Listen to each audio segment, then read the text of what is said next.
하지만 청년이 재빨리 미자의 팔을 잡았습니다. 이번에는 아까와 달리 꽉 움켜쥐었죠. 들어가시죠, 아주머니. 청년의 목소리가 완전히 변했습니다. 아까의 공손하고 다정한 목소리는 온데간데 없고 차갑고 위협적인 목소리만이 남아 있었어요. 미자는 온몸에 힘을 주어 팔을 빼려고 했지만 청년의 소나기 힘은 생각보다 강했습니다. 나 놓으라고요. 미자가 소리쳤어요. 아침 6시 김미자는 늘 그랬듯이 알람 소리보다 먼저 눈을 떴습니다. 65해를 살아오는 동안 몸에 밴 습관이었죠. 창밖으로 희미하게 밝아오는 새벽 하늘을 보며 하루를 시작했습니다. 조용히 일어나 남편이 깨지 않도록 살며시 방문을 열고 나왔어요. 부엌으로 향한 미자는 밥솥 예약을 확인하고 냉장고에서 반찬들을 하나둘 꺼냈습니다. 된장찌개를 끓이기 위해 멸치, 육수를 내는 동안 미자의 손은 쉴 새 없이 움직였어요. 파를 썰고 두부를 자르고 호박을 어슷하게 써는 손놀림은 수십 년의 경험이 만들어낸 자연스러움이었습니다. 남편이 일어날 시간이 가까워지자 미자는 계란 프라이를 부쳤습니다. 노른자가 터지지 않도록 조심스럽게 뒤집는 것도 남편의 취향을 위해서였죠. 여보, 일어날 시간이에요. 미자가 방문을 살짝 열고 말했습니다. 남편은 하는 소리와 함께 몸을 뒤척였어요. 곧 세면을 마친 남편이 식탁에 앉았습니다. 미자는 따뜻한 밥과 된장찌개 그리고 정성스럽게 차린 반찬들을 내놓았죠. 남편은 묵묵히 아침을 먹었고 미자는 그 옆에서 남편의 와이셔츠를 다시 한번 살폈습니다. 주름이 없는지 단추가 제대로 달려있는지 확인하는 것도 오랜 습관이었어요. 아침 식사를 마친 남편이 넥타이를 내는 동안 미자는 현관에서 구두를 닦았습니다. 반짝반짝 윤이 나도록 닦인 구두를 보며 남편이 만족스러운 표정을 지었어요. 남편이 출근한 후 미자는 설거지를 시작했습니다. 그릇 하나하나를 깨끗이 씻고 정리하는 동안 라디오에서는 아침 뉴스가 흘러나왔죠. 요즘 들어 노인을 대상으로 한 범죄가 늘고 있다는 소식이었습니다. 미자는 귀를 기울였지만 곧 자신과는 상관없는 일이라고 생각했어요. 설거지를 마친 미자는 거실을 정리했습니다. 쿠션을 톡톡 두드려 모양을 잡고 테이블 위에 먼지를 닦아냈죠. 베란다로 나가 화분들에 물을 주는 것도 빠뜨리지 않았습니다. 특히 남편이 은퇴 선물로 사준 안초는 더욱 정성스럽게 돌봤어요. 집안일을 어느 정도 마친 미자는 외출 준비를 했습니다. 수수한 남색 카디건에 편한 바지를 입고 늘 들고 다니는 검은색 가방을 챙겼죠. 가방 안에는 지갑, 휴대폰, 손수건, 그리고 비상약이 들어 있었습니다. 현관문을 나서기 전 미자는 거울을 한번 봤어요. 단정하게 빗어 넘긴 머리와 수수한 차림새가 평범한 주부의 모습 그대로였습니다. 아파트를 나선 미자는 천천히 걸었습니다. 이른 봄의 공기가 상쾌했고 동네 곳곳에서 익숙한 풍경들이 눈에 들어왔죠. 시장 입구에서 만난 이웃 아주머니와 짧은 인사를 나누고 미자는 미용실로 향했습니다. 김영순이 운영하는 영순 미용실은 동네에서 30년째 자리를 지키고 있는 곳이었어요. 미자와 영순의 우정도 그만큼 오래되었죠. 미용실 문을 열고 들어서자 파마향 냄새와 함께 영순의 밝은 목소리가 들려왔습니다. 어머 미자야, 오늘도 왔네? 영순이 손님 머리를 말리다 말고 반갑게 인사했어요. 미자는 늘 앉던 자리에 앉아 잡지를 펼쳤습니다. 하지만 잡지를 보는 것보다는 영순과 수다를 떠는 게 더 즐거웠죠. 동네 소식, 자식들 이야기, 요즘 물가 이야기까지 화제는 끊이지 않았습니다. 영순이 다른 손님을 받는 동안 미자는 미용실 한켠에 놓인 화분들을 구경했어요.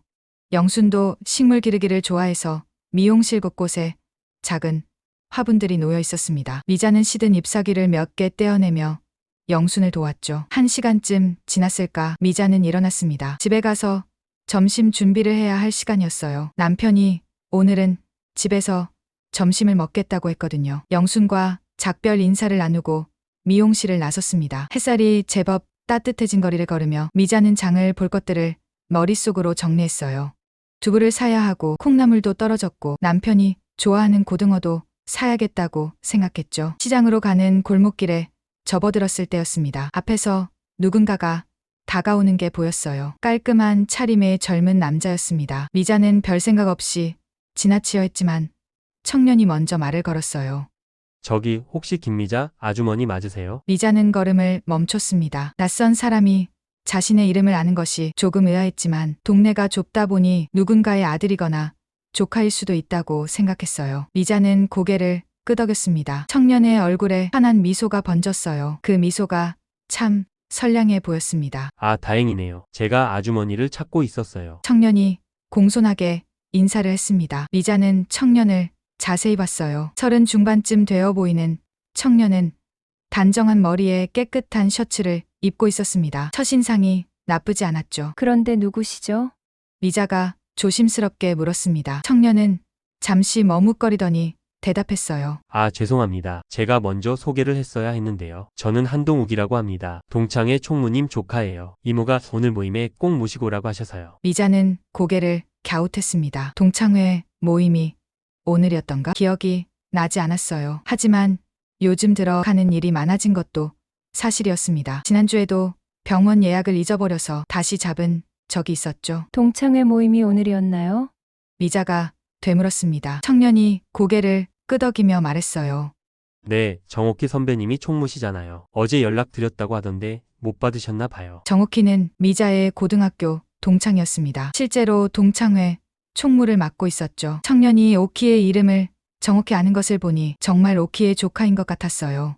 그래도 미자는 조금 더 확인하고 싶었습니다. 그런데 왜 오키가 직접 오지 않고 말을 끝맺기도 전에 청년이 대답했어요. 이모가 오늘 아침에 급하게 병원에 가야 해서요. 저한테 꼭 모시고 오라고 신신당부하셨어요. 박순자 선배님도 오신다고 하던데요. 박순자도 미자의 동창이었습니다. 청년이 동창들의 이름을 줄줄 아는 것을 보니 미자는 안심이 되었어요.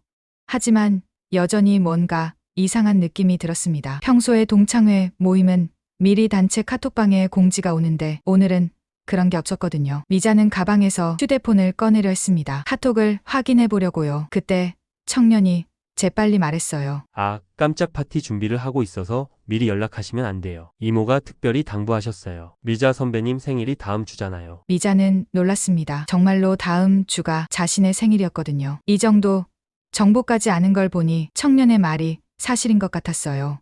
미자는 휴대폰을 다시 가방에 넣었습니다. 동창들이 자신을 위해 깜짝 파티를 준비한다니 고마운 마음이 들었죠. 그래서 지금 가는 건가요? 미자가 물었습니다. 청년이 밝게 웃으며 고개를 끄덕였어요. 네, 다들 기다리고 계세요. 제 차로 모시고 가려고 했는데 차를 조금 떨어진 곳에 세워놨어요. 여기가 주차하기가 힘들어서요. 미자는 잠시 망설였습니다. 남편의 점심을 준비해야 했거든요. 하지만 동창들이 자신을 위해 준비한 자리를 그냥 무시할 수도 없었어요. 미자는 남편에게 전화를 걸어 오늘은 밖에서 사 먹으라고 하려고 했습니다. 그때 청년이 시계를 보며 말했어요. 시간이 좀 촉박해서요. 다들 12시에 모이기로 했거든요. 미자는 시계를 봤습니다. 11시 30분이었어요. 정말 시간이 촉박했죠. 미자는 걸으면서 남편에게 문자를 보내기로 했습니다. 청년과 함께 걷기 시작했어요. 처음엔 큰 길가를 따라 걸었습니다. 사람들이 오가는 길이라 미자는 안심했죠. 청년은 미자의 걸음 속도에 맞춰 천천히 걸었어요. 가끔 미자를 배려하는 듯한 모습을 보이기도 했습니다. 천천히 가셔도 돼요. 시간은 충분하니까요. 청년이 다정하게 말했습니다. 미자는 청년의 배려가 고마웠어요. 요즘 젊은 사람들 중에 이렇게 어른을 공경하는 사람이 드물었거든요. 걸으면서 청년은 이런저런 이야기를 했습니다. 날씨 이야기, 동네 이야기, 그리고 동창회 이야기까지. 미자도 자연스럽게 대화에 참여했어요. 그런데 점점 길이 낯설어지기 시작했습니다. 평소에 동창 모임을 하던 장소는 시내 중심가의 한정식집이었는데 지금 가는 방향은 그쪽이 아니었어요. 오히려 점점 외진 곳으로 향하고 있었죠. 미자의 마음속에 불안감이 스멀스멀 올라왔습니다. 저기 우리 어디로 가는 거죠? 미자가 물었습니다. 청년은 여전히 밝은 표정으로 대답했어요. 아, 오늘은 특별히 다른 장소에서 모인대요. 더 조용하고 분위기 좋은 곳이라고 하더라고요. 미자는 고개를 갸웃했습니다. 동창들이 굳이 장소를 바꿀 이유가 있을까 싶었죠. 다들 나이가 있어서 익숙한 곳을 선호했거든요. 하지만 깜짝 파티를 위해서라면 특별한 장소를 선택했을 수도 있다고 생각했어요. 길은 점점 더 인적이 드물어졌습니다. 주변에는 오래된 건물들과 문 닫은 가게들이 보였어요. 미자의 불안감은 더욱 커졌습니다. 이제는 정말로 뭔가 잘못되었다는 느낌이 강하게 들었죠. 미자는 걸음을 멈췄습니다. 저 잠깐만요. 미자가 말했어요. 제가 남편한테 연락 좀 하고 가야겠어요.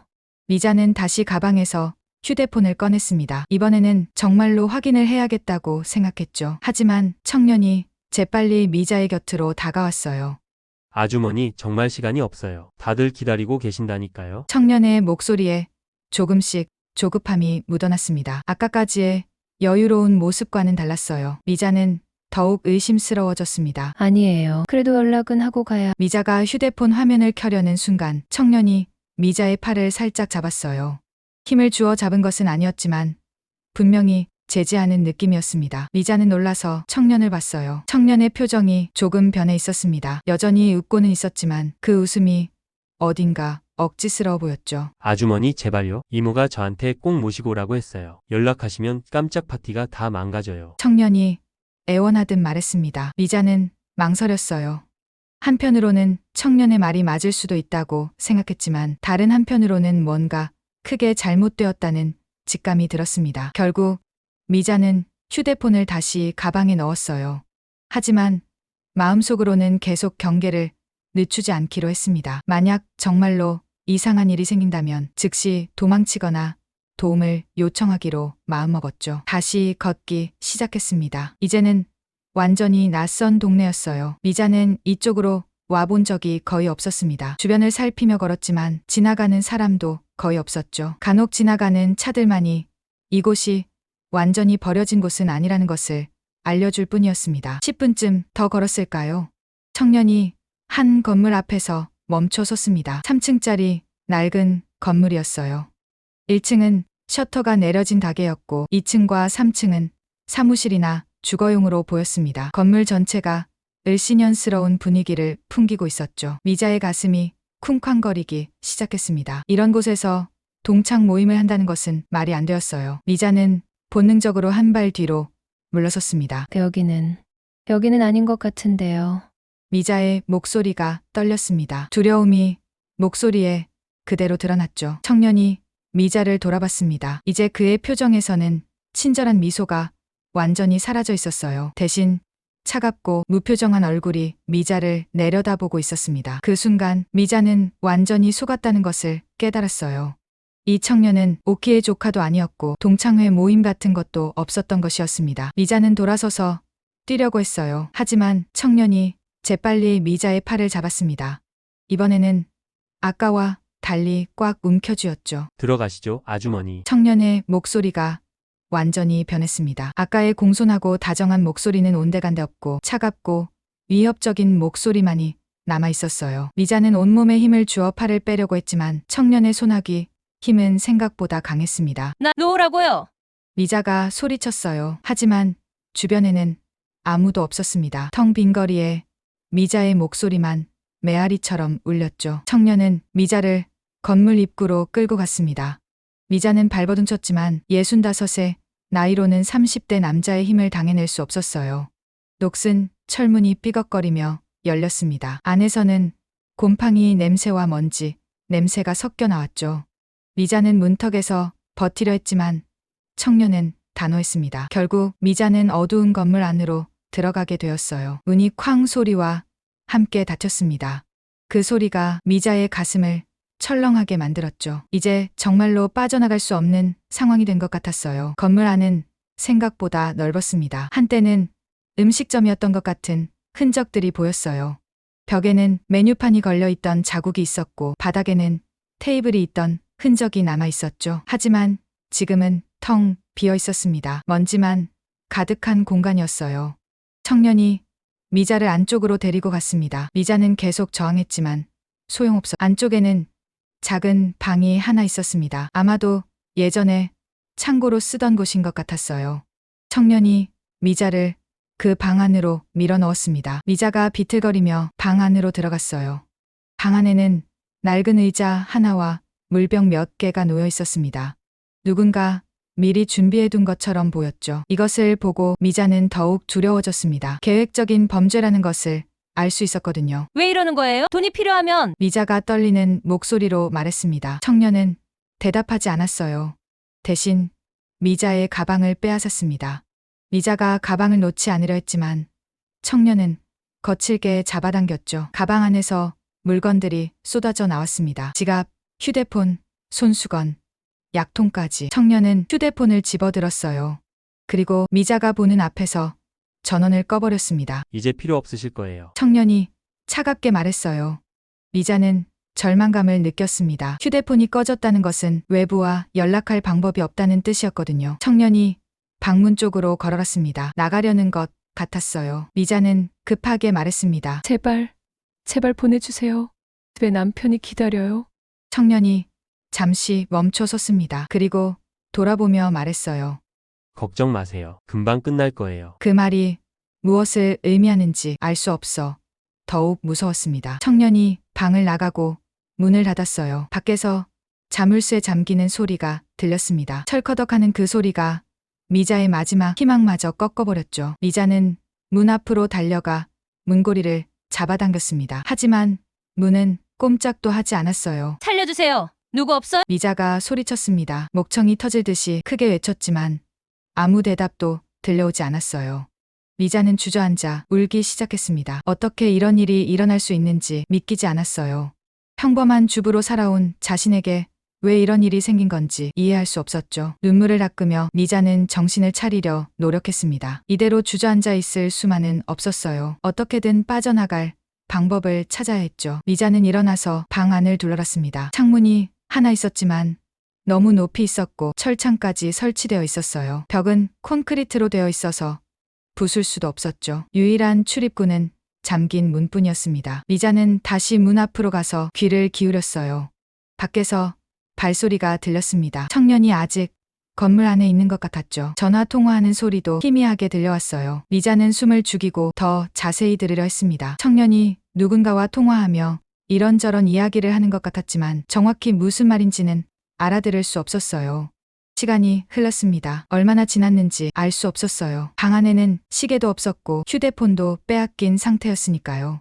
미자는 의자에 앉아 생각에 잠겼습니다. 왜 하필 자신이 표적이 되었을까? 어디서부터 잘못된 걸까? 청년이 어떻게 자신의 이름과 동창들의 정보를 알았을까? 수많은 의문이 머릿속을 맴돌았어요. 그때 미자는 며칠 전 일이 떠올랐습니다. 동창회의 카톡방에서 명단 정리를 한다며 개인정보를 수집했었죠. 이름, 생년월일, 주소, 전화번호까지. 그대는 아무 의심 없이 정보를 제공했었어요. 설마 그 정보가 유출된 걸까요? 미자는 소름이 돋았습니다. 만약 그렇다면 다른 동창들도 위험할 수 있었어요. 하지만 지금 당장은 자신부터 구해야 했죠. 미자는 다시 방 안을 살폈습니다. 뭔가 무기로 쓸만한 것이 없나 찾아봤어요. 하지만 의자는 너무 무거웠고 물병은 플라스틱이라 무기가 될 수 없었죠. 그때 주머니에서 뭔가 만져졌습니다. 호신용 호루라기였어요. 남편이 사준 것인데 평소엔 까맣게 잊고 있었죠. 미자는 호루라기를 꺼냈습니다. 하지만 이걸 분다고 누가 들을까 싶었어요. 건물 밖은 인적이 드문 곳이었으니까요. 그래도 미자는 희망을 버리지 않았습니다. 혹시 지나가는 사람이 있을 수도 있으니까요. 미자는 있는 힘껏 호루라기를 불었어요. 삐빅.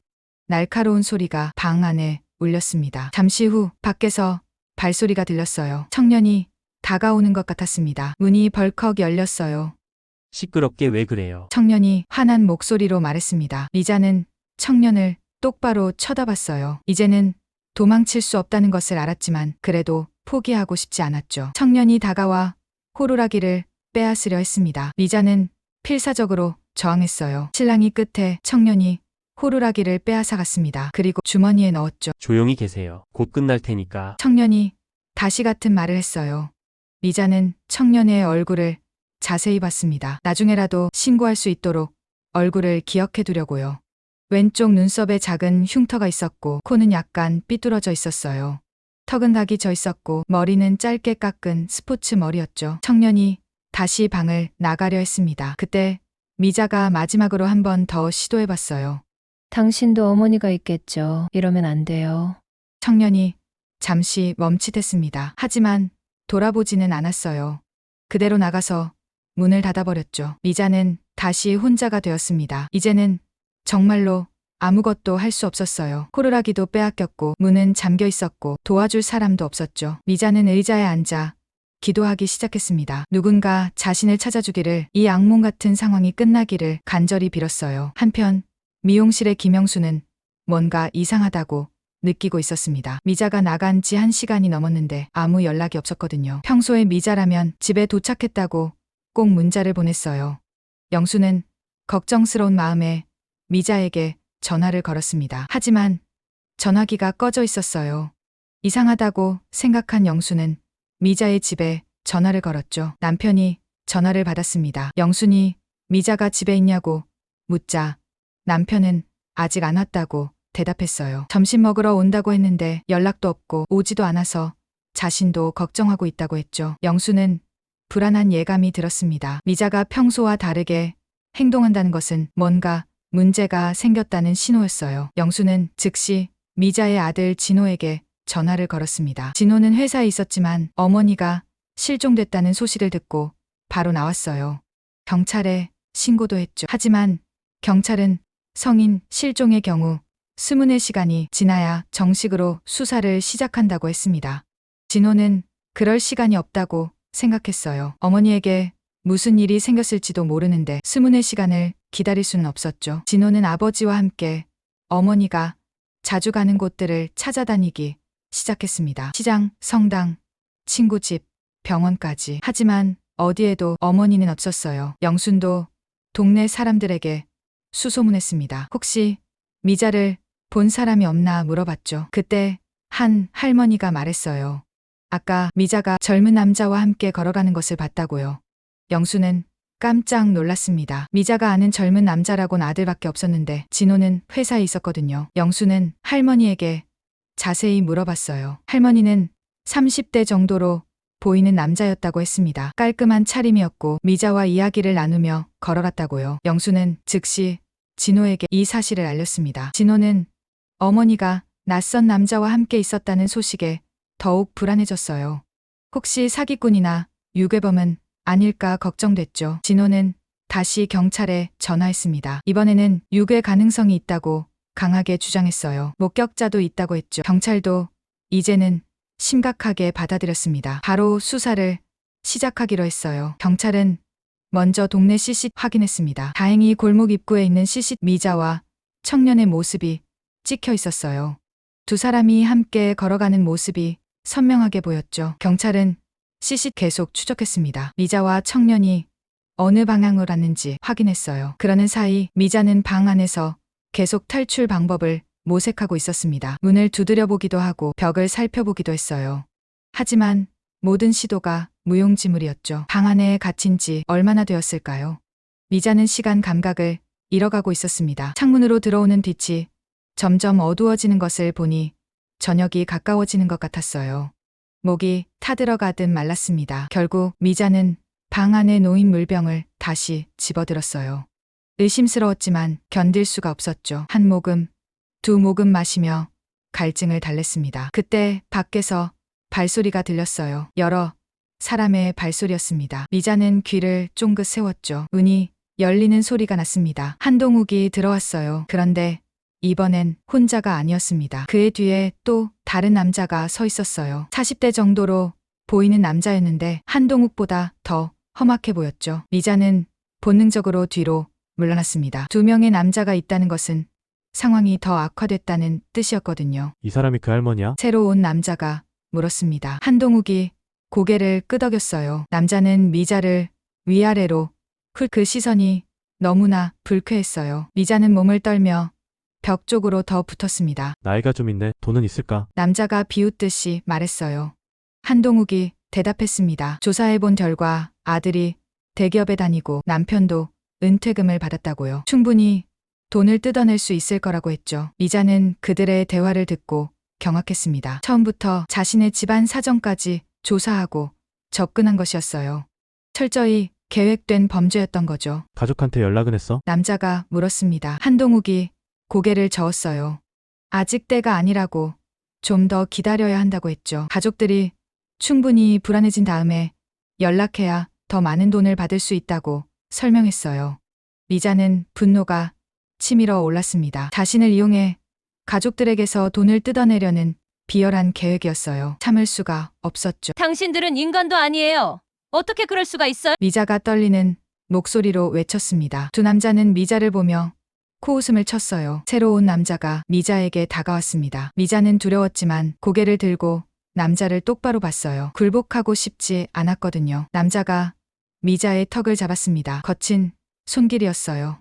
미자는 고개를 돌리려 했지만 남자는 놓아주지 않았죠. 할머니 조용히 있는 게 좋을 거야. 괜히 힘든 일 만들지 말고. 남자의 목소리는 위협적이었습니다. 미자는 공포를 느꼈지만 끝까지 저항하기로 마음먹었어요. 이대로 당하고만 있을 수는 없었거든요. 남자가 손을 놓자 미자는 뒤로 물러났습니다. 온몸이 떨렸지만 정신을 차리려 노력했어요.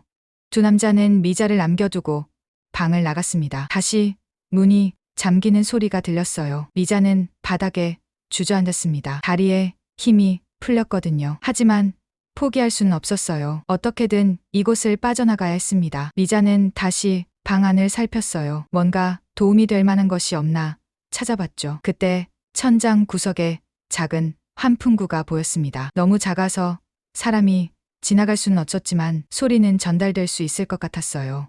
미자는 의자를 끌고 와서 환풍구 아래에 놓았습니다. 조심스럽게 의자 위에 올라섰어요. 나이가 있어서 균형을 잡기가 쉽지 않았지만 필사적이었죠. 환풍구에 입을 대고 소리쳤습니다.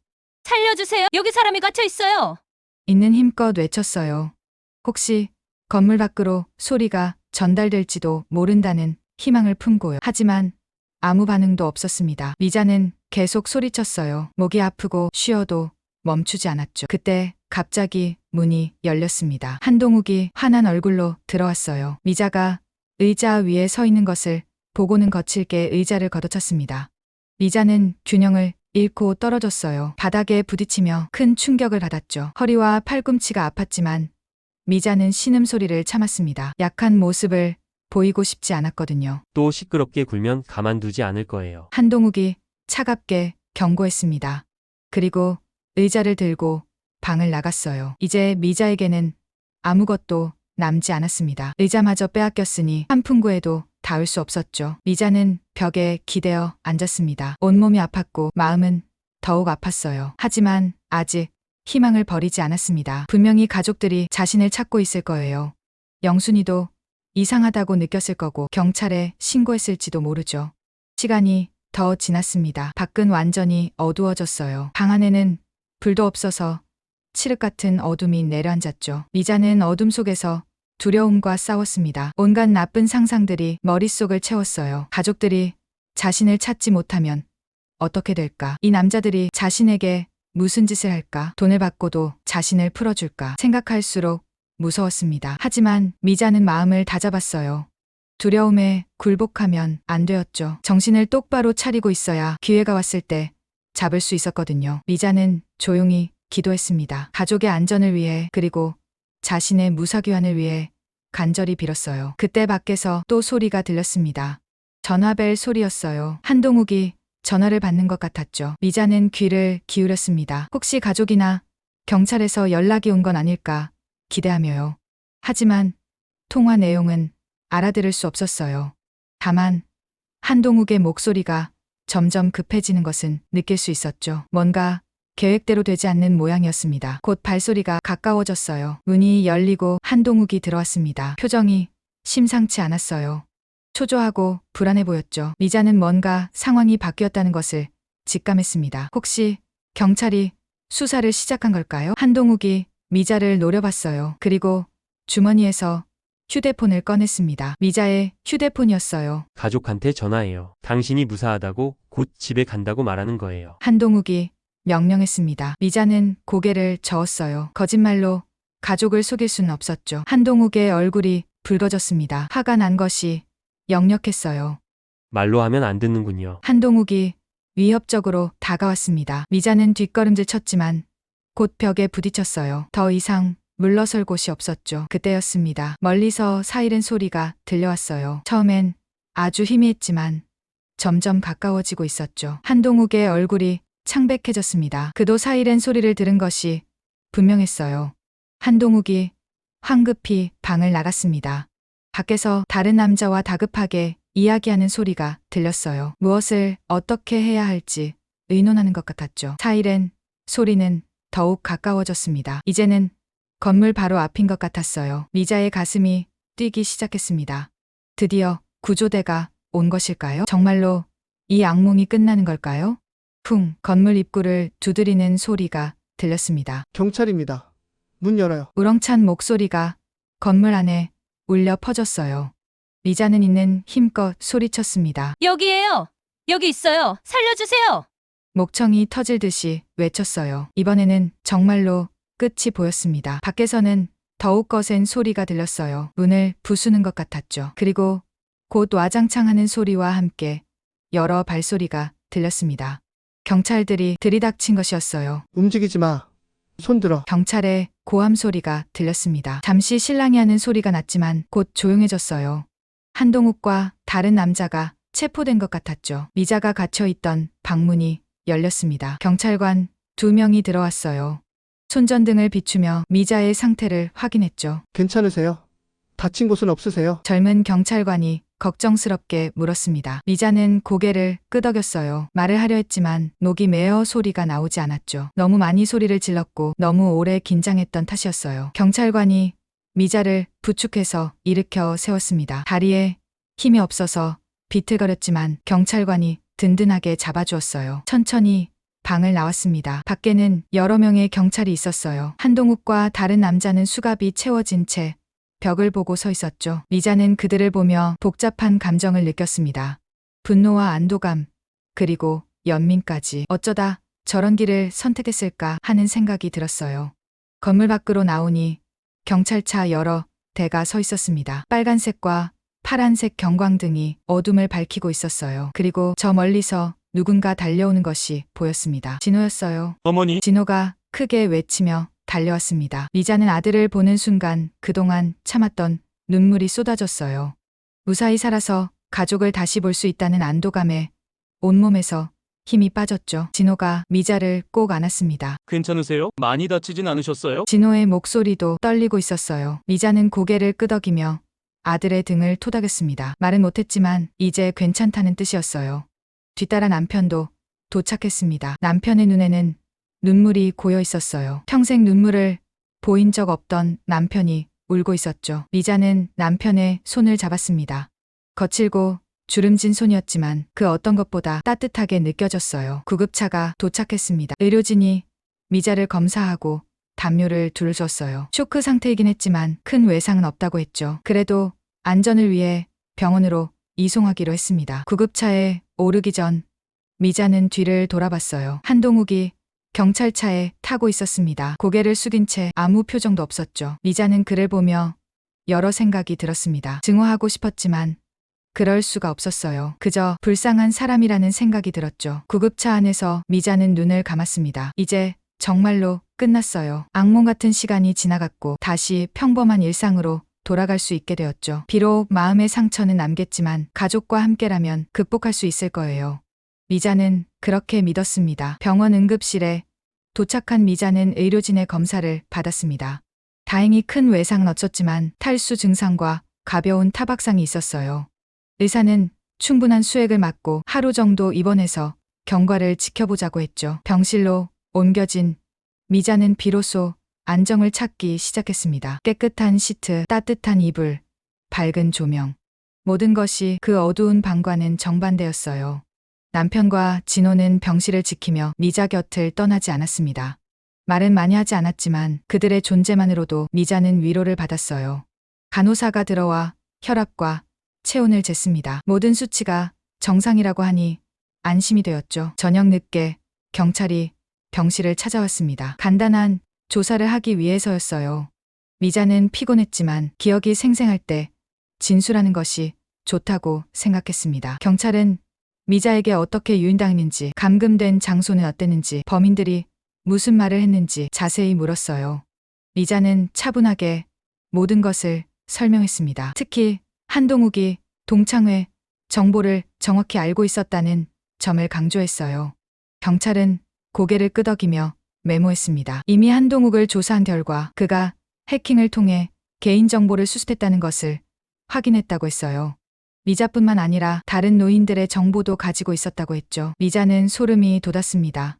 만약 자신이 운 좋게 구조되지 않았다면 다른 사람들도 피해를 입었을 거예요. 경찰은 미자의 빠른 구조가 추가 범죄를 막은 셈이라고 말했습니다. 조사가 끝난 후 영순이 병실을 찾아왔어요. 미자야, 정말 걱정했어. 영순이 미자의 손을 잡으며 말했습니다. 눈가에 눈물이 맺혀 있었어요. 미자도 영순을 보자 눈물이 났습니다. 친구의 얼굴을 다시 볼 수 있다는 것이 너무나 감사했어요. 영순은 미자가 실종됐을 때의 상황을 설명했습니다. 미용실을 나간 후 연락이 안 되자 바로 이상하다고 느꼈다고요. 평소에 미자는 꼭 집에 도착했다고 연락을 했거든요. 그래서 즉시 미자의 집과 아들에게 연락했고 동네 사람들에게도 수소문했다고 했어요. 마침 시장 입구의 할머니가 미자가 젊은 남자와 함께 가는 것을 봤다고 증언해준 덕분에 경찰이 빠르게 수사를 시작할 수 있었다고 했죠. 미자는 영순의 빠른 판단에 감사했습니다. 만약 영순이 늦게 알아차렸다면 상황은 훨씬 악화됐을 거예요. 영순은 미자가 괜찮은지 계속 확인했습니다. 몸은 괜찮은지, 마음은 어떤지, 필요한 것은 없는지 세심하게 물었어요.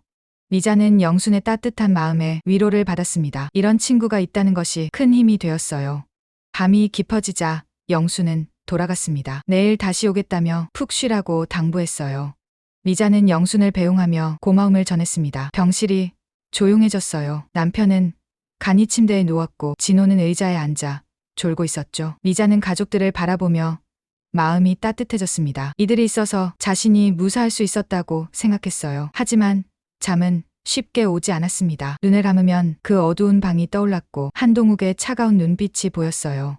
미자는 눈을 뜨고 천장을 바라봤습니다. 병원 특유의 소독약 냄새가 코끝을 스쳤어요.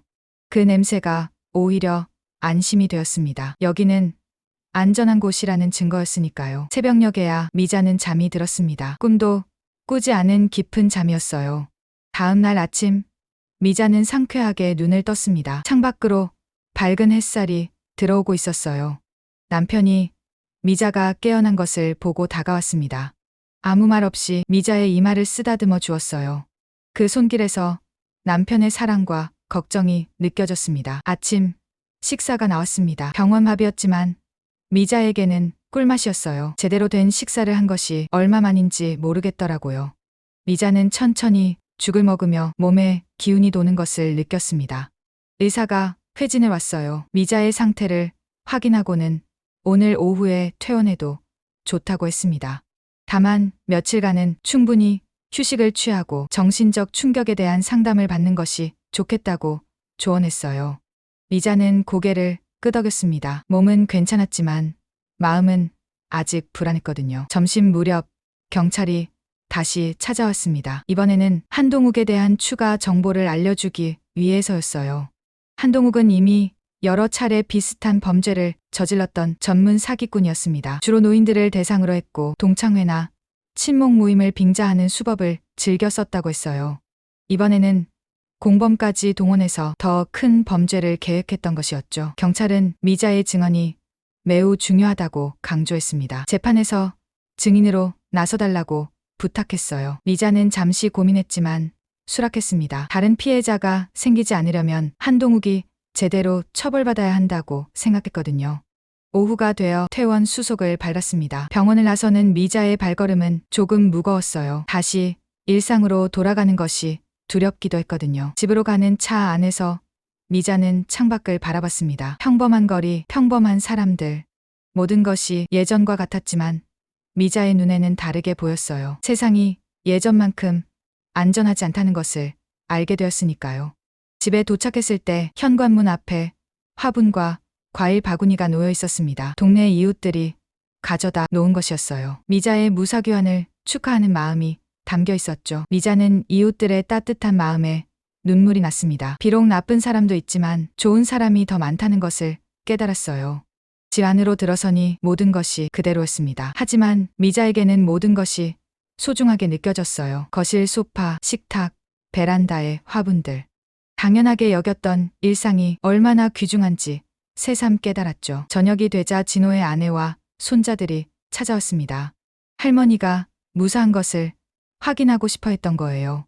어린 손자가 미자를 꼭 안으며 말했습니다. 할머니가 다치지 않아서 다행이라고 많이 걱정했다고요. 미자는 손자를 안으며 눈물을 흘렸습니다. 이 아이들을 다시 볼 수 있어서 너무나 감사했어요. 가족들과 함께 저녁을 먹었습니다. 미자가 좋아하는 된장찌개와 제육볶음이 차려졌어요. 모두들 미자를 배려해서 평소보다 조용히 식사했지만 그 침묵이 불편하지 않았습니다. 오히려 서로를 아끼는 마음이 느껴져서 따뜻했어요. 식사 후 가족들이 돌아가고 집은 다시 조용해졌습니다. 미자는 남편과 나란히 소파에 앉았어요. TV를 켰지만 집중이 되지 않았습니다. 자꾸만 어제의 일이 떠올랐거든요. 남편이 미자의 손을 잡았습니다. 아무 말도 하지 않았지만 그 손길이 많은 것을 말해주었어요. 미안함과 고마움 그리고 사랑이 담겨 있었죠. 미자도 남편의 손을 꼭 잡았습니다. 이제는 정말 안전하다는 것을 느끼고 싶었어요. 밤이 되어 잠자리에 들었지만 미자는 쉽게 잠들지 못했습니다. 작은 소리에도 깜짝 놀라고 어둠이 무서웠어요. 남편이 미자를 안아주었습니다. 그 품이 너무나 따뜻하고 든든했어요. 미자는 남편의 조금씩 안정을 찾았습니다. 다음 날부터 미자는 일상을 회복하려 노력했어요. 하지만 쉽지 않았습니다. 밖에 나가는 것이 두려웠고 낯선 사람을 보면 몸이 굳어졌어요. 특히 젊은 남자를 보면 한동욱이 떠올라서 가슴이 뛰었죠. 영순이 매일 전화를 걸어 미자의 안부를 물었습니다. 필요한 것이 있으면 뭐든 도와주겠다고 했어요. 미자는 영순의 배려가 고마웠습니다. 하지만 계속 도움만 받을 수는 없다고 생각했어요. 스스로 극복해야 한다고 마음먹었죠. 일주일 후 미자는 용기를 내어 미용실에 갔습니다. 물론 남편이 동행했지만 그래도 큰 진전이었어요. 영수는 미자를 따뜻하게 맞이했습니다. 평소처럼 대하려고 노력하는 모습이 역력했어요. 미자는 영순의 배려가 고마웠습니다. 미용실에서 다른 손님들도 미자를 위로했어요. 모두가 미자의 일을 알고 있었죠. 동네가 좁다 보니 소문이 빨리 퍼진 것이었습니다. 처음엔 부담스러웠지만 점차 사람들의 관심이 위로가 되었어요. 자신을 걱정해주는 사람이 많다는 것이 힘이 되었거든요. 집으로 돌아오는 길에 미자는 시장에 들렀습니다. 장을 보는 평범한 일상이었지만 미자에게는 큰 도전이었어요. 사람들 사이를 걸으며 미자는 조금씩 자신감을 회복했습니다. 아직 완전하지는 않지만 천천히 나아지고 있다는 것을 느꼈어요. 그날 밤 미자는 일기를 쓰기 시작했습니다. 자신의 경험과 감정을 글로 표현하는 것이 치유에 도움이 될 것 같았어요. 펜을 잡은 손이 떨렸지만 미자는 천천히 글을 써내려갔습니다. 그 어두운 방에서 느꼈던 공포, 가족을 다시 만났을 때의 감동, 그리고 일상으로 돌아오기 위한 노력까지 모든 것을 솔직하게 적었어요. 글 쓰면서 미자는 조금씩 마음이 가벼워지는 것을 느꼈습니다. 억눌렀던 감정들이 풀어지는 것 같았어요. 며칠 후 검찰에서 연락이 왔습니다. 한동욱의 재판 날짜가 정해졌다는 통보였어요. 미자는 증인으로 출석해야 했습니다. 재판을 앞두고 미자는 긴장했어요. 다시 한동욱을 마주한다는 것이 두려웠거든요. 하지만 정의를 위해서는 필요한 일이라고 스스로를 다독였습니다. 남편과 진호도 미자를 격려했어요. 함께 가서 지켜보겠다고 혼자가 아니라고 말해주었죠. 재판 전날 밤 미자는 깊은 생각에 잠겼습니다. 이 경험이 자신에게 무엇을 가르쳐 주었는지 곰곰이 생각했어요. 세상의 위험성, 가족의 소중함, 그리고 일상의 귀중함까지 많은 것을 깨달은 시간이었습니다. 미자는 내일 재판에서 당당하게 증언하기로 마음먹었어요. 자신뿐만 아니라 다른 잠재적 피해자들을 위해서라도 한동욱이 제대로 처벌받아야 한다고 생각했죠. 그것이 이 끔찍한 경험에서 얻을 수 있는 유일한 의미일지도 모른다고 생각했습니다. 재판 당일 아침, 미자는 평소보다 일찍 일어났습니다. 거울 앞에 서서 단정한 옷차림을 갖췄어요. 검은색 정장에 흰색 블라우스를 입고 머리도 깔끔하게 빗어 넘겼죠. 법정에 서는 것이 처음이라 긴장되었지만 해야 할 일이라고 마음을 다잡았습니다. 남편과 진호가 함께 법원으로 향했어요. 차 안은 조용했습니다. 각자 생각에 잠겨 있었죠. 미자는 창밖을 보며 증언할 내용을 머릿속으로 정리했어요. 감정적이지 않고 사실만을 전달해야 한다고 스스로에게 다짐했습니다. 법원에 도착하니 영순이 이미 와서 기다리고 있었어요. 괜찮아? 영순이 걱정스럽게 물었습니다. 미자는 고개를 끄덕였어요. 친구의 응원이 큰 힘이 되었죠. 법정 안으로 들어서는 순간 미자는 긴장감을 느꼈습니다. 엄숙한 분위기와 높은 천장, 그리고 판사석과 검사석, 변호인석이 눈에 들어왔어요. 방청석에는 생각보다 많은 사람이 앉아 있었습니다. 아마도 이 사건에 관심을 가진 사람들인 것 같았어요. 피고인석에 한동욱이 들어왔습니다. 수의를 입고 수갑을 찬 모습이었어요. 고개를 숙이고 있어서 표정은 보이지 않았지만 전체적으로 초췌해 보였죠. 미자는 복잡한 감정을 느꼈습니다. 분노도 있었지만 연민도 있었어요. 재판장이 입장하고 재판이 시작되었습니다. 검사가 공소사실을 읽어 내려갔어요. 한동욱이 계획적으로 미자를 유인하고 감금한 사실, 금전 갈취를 목적으로 했다는 점, 그리고 이전에도 비슷한 범죄를 저질렀다는 내용이었죠. 변호인은 한동욱이 범행을 인정하지만 실제로 금전을 요구하지 않았고 폭력을 행사하지 않았다는 점을 강조했습니다. 정상 참작을 요청했어요. 드디어 미자가 증인석에 섰습니다.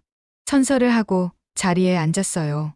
법정 안의 모든 시선이 미자에게 쏠렸죠. 검사가 질문을 시작했습니다. 그날의 상황을 처음부터 자세히 설명해달라고 했어요. 미자는 깊게 숨을 들이쉬고 차분하게 이야기를 시작했습니다. 미용실에서 나와 집으로 가던 중 한동욱을 만난 것부터 시작해서 동창회를 빙자한 유인, 감금당한 상황, 그리고 구조되기까지의 모든 과정을 상세히 설명했어요. 말하는 동안 가끔 목소리가 떨렸지만 끝까지 침착함을 유지했습니다. 검사가 추가 질문을 했어요. 한동욱이 어떻게 미자의 개인정보를 알았는지, 감금 중에 어떤 협박이 있었는지 구체적으로 물었죠. 미자는 기억나는 대로 정확히 답했습니다. 특히 한동욱이 공범과 함께 가족에게 돈을 요구할 계획을 세웠다는 대화를 들었다고 증언했어요. 변호인의 반대 신문이 시작되었습니다. 미자가 자발적으로 한동욱을 따라갔다는 점을 강조하며 강제로 끌려간 것이 아니라고 주장했어요. 또한 실제로 폭력이나 협박이 없었다고 말했죠. 미자는 단호하게 반박했습니다. 거짓 정보로 유인당했고 자신의 의사에 반해 감금되었으며 충분한 협박과 위협이 있었다고 증언했어요. 특히 문을 잠그고 휴대폰을 빼앗은 것 자체가 실력적 지배라고 강조했습니다. 재판장이 한동욱에게 물었어요. 피해자의 증언에 대해 할 말이 있는지 묻는 내용이었죠. 한동욱은 잠시 침묵하다가 고개를 들었습니다. 미자와 눈이 마주쳤어요. 한동욱의 눈에는 후회가 담겨 있는 것 같았습니다. 하지만 그는 아무 말도 하지 않고 다시 고개를 숙였어요. 미자의 증언이 끝나고 자리로 돌아왔습니다. 다리가 후들거렸지만 해낼 수 있었다는 안도감이 들었어요. 남편이 미자의 손을 꼭 잡아주었습니다. 그 손길이 따뜻했어요. 검사가 최종 논고를 했습니다. 한동욱의 범행이 계획적이고 악질적이며 전과가 있어 재범 위험이 높다고 주장했어요. 엄중한 처벌을 요청했죠. 변호인은 최종 변론에서 한동욱이 범행을 반성하고 있으며 실제 피해가 크지 않았다는 점을 들어 선처를 호소했습니다. 어려운 가정 환경에서 자랐다는 점도 언급했어요. 재판장이 휴정을 선언했습니다. 판결은 일주일 후에 내려진다고 했어요. 미자는 법정을 나오며 깊은 한숨을 쉬었습니다. 증언하는 것이 생각보다 힘들었지만 꼭 필요한 일이었다고 생각했어요.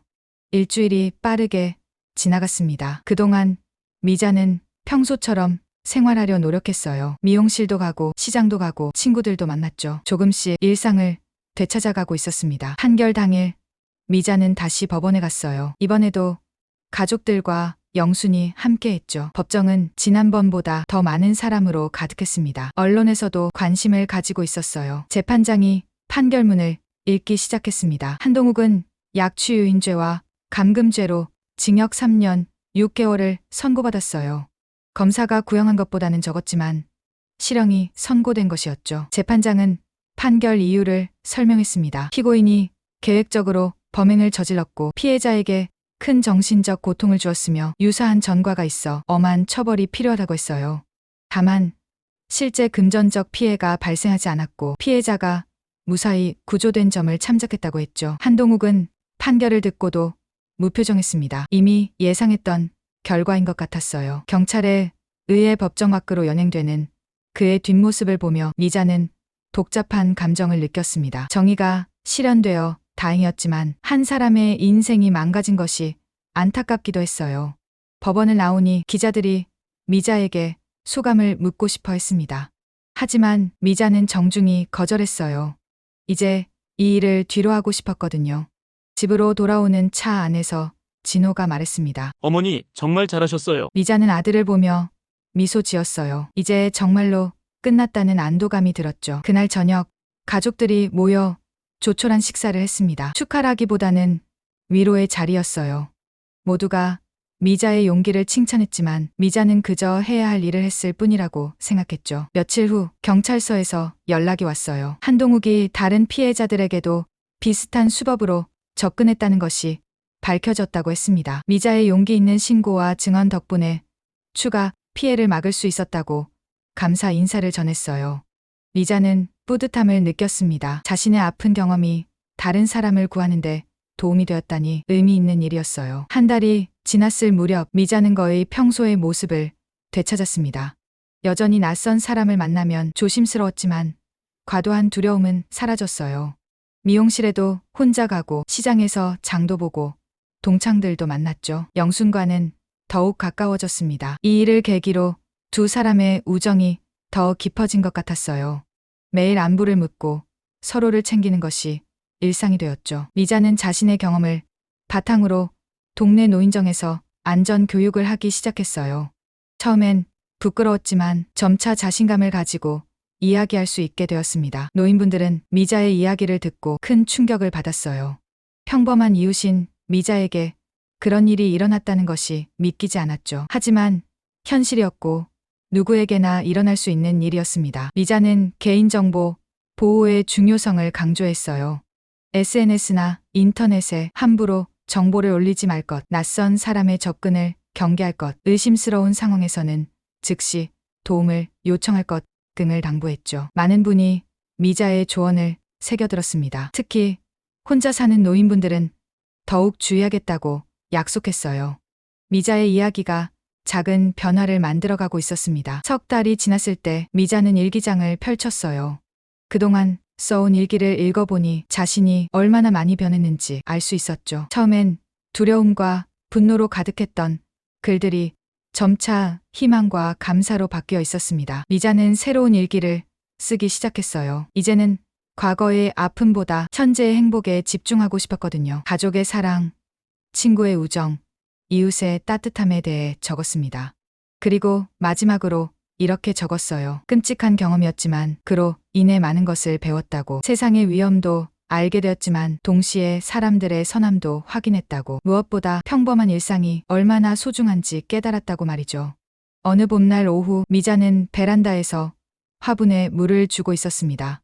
남편이 은퇴 선물로 사준 안초가 꽃을 피웠어요. 하얀 꽃잎이 햇살을 받아 반짝이고 있었죠. 미자는 그 꽃을 보며 미소 지었습니다. 힘든 시간을 견디고 다시 꽃을 피운 안초처럼 자신도 다시 일상으로 돌아왔다는 생각이 들었어요. 남편이 차를 가져왔습니다. 두 사람은 나란히 앉아 차를 마시며 평화로운 오후를 보냈어요. TV에서는 뉴스가 나오고 있었지만 미자는 더 이상 범죄 뉴스에 과도하게 반응하지 않았습니다. 경계는 하되 두려워하지 않기로 했거든요. 저녁이 되자 진호가 가족과 함께 찾아왔어요. 손자들이 할머니 품에 안기며 제잘거렸습니다. 미자는 아이들을 안으며 행복을 느꼈어요. 이런 평범한 순간이 얼마나 귀한지 이제는 알았거든요. 식구들이 모여 저녁을 먹으며 웃고 떠들었습니다. 한동욱의 일은 이제 먼 과거의 일처럼 느껴졌어요. 아픈 기억이지만 그것도 미자의 인생의 일부였고 그녀를 더 강하게 만든 경험이었죠. 밤이 되어 모두가 돌아가고 집이 조용해졌을 때 미자는 창밖을 바라봤습니다. 별이 빛나는 밤하늘이 아름다웠어요. 미자는 조용히 중얼거렸습니다. 차 있어서 감사하다고, 사랑하는 사람들과 함께할 수 있어서 행복하다고, 그리고 내일도 평범한 하루가 시작될 것이라고. 미자는 그렇게 완전한 일상으로 돌아왔습니다.